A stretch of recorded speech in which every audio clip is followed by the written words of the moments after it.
Сауат ашу 148-ші сабағымызды бастайық. Бүгінгі сабағымыздың тақырыбы нәтиже сабақ, мен не үйрендім. Бізді қоршаған әлем тақырыбы бойынша. Бұл сабақта сен мәтінді түсініп мәнерлеп оқисың, мәтінге өз көзқарасыңды білдіресің. Бізді қоршаған әлемге не жатады балалар? Дұрыс айтасыңдар. Бізді қоршаған әлем ол табиғат. Табиғат дегеніміз не? Табиғат бізге не береді? Ал сен табиғатқа не бере аласың? Осы сұрақтарға жауап беріп көрейікші балалар. Бірінші тапсырмаға назар аударайық. Лұтфулла Әлімқұловтың өлеңін мәнерлеп оқы. Биік таулар, жапан дала, гүл жазира көл теңіз, әдемі ғой қашанда біздің туған өлкеміз.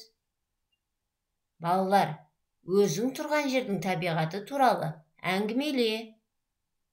Сенің табиғатың осы табиғатқа ұқсай ма? Екінші тапсырма. Толықтыр.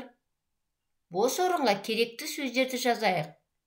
Көлдер, балқаш, тағы қандай көлдер бар Қазақстанда? Өзендер, шу. Ары қарай жалғастырамыз.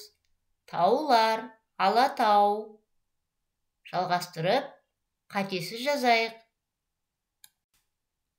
Үшінші тапсырма. Ертегіні оқы.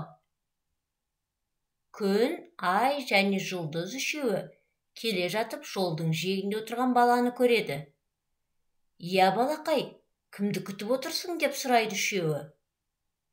Ешкімді күтіп отырған жоқпын дейді бала. Аяғыма тікен кіріп, жүре алмай отырмын. Бұлар баланы аяп кетеді. Алдымен көмекке жұлдыз ұмтылады. Бірақ оның көмескі жарығына тікен көрінбейді. Енді ай кіріседі.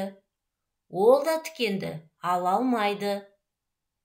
Кезегі келгенде күн айналаны жарқыратып жібереді. Таптым деп бала тікенді өзі-ақ суырып алады. Риза болған бала үшеуіне де алғысын білдіреді. Әшірбек Амангелдиев. Төртінші тапсырма. Бала алғысын қандай сөзбен білдірді? Балалар, ертегі бойынша өз ойымызды айтайық. Келесі дәптермен жұмыс. Жұмыс дәптеріміздің 46-шы бетіндегі тапсырманы орындайық.